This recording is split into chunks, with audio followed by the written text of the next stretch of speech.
Kafilah Aceh Besar yang akan tampil pada Musabaqah Tilawatil Quran atau MTQ Aceh telah tiba di Sinabang, Kabupaten Simelu. Kehadiran Kafilah Aceh Besar disambut langsung oleh Sekretaris Daerah Kabupaten Simelu Asludin SEMKes, di mana penyambutan ditandai dengan pengalungan Salkas Simelu, bertempat di Pelabuhan Sinabang, Kabupaten Simelu pada Rabu 22 November 2023. Pada kesempatan tersebut, Asludin menyampaikan selamat datang kepada Ketua Kafilah Aceh Besar di Tanah Simelu.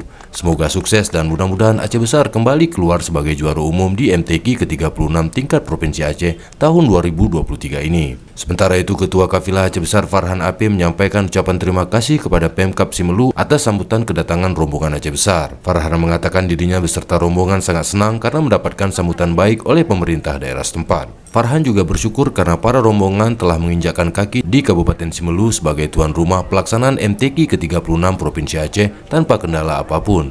Apalagi tim menempuh perjalanan laut yang cukup melelahkan selama 15 jam dengan kapal Aceh Hebat dari Pelabuhan Calang menuju ke Simelu. Ia meminta kepada peserta agar selalu menjaga kesehatan dan segera dapat beradaptasi dengan lingkungan sebaik-baiknya dan menjaga akhlak yang mulia sebagai cerminan orang Aceh. Farhan menambahkan insya Allah utusan Aceh Besar pada MTQ tingkat Aceh kali ini akan tampil maksimal sebagaimana yang kita harapkan bersama.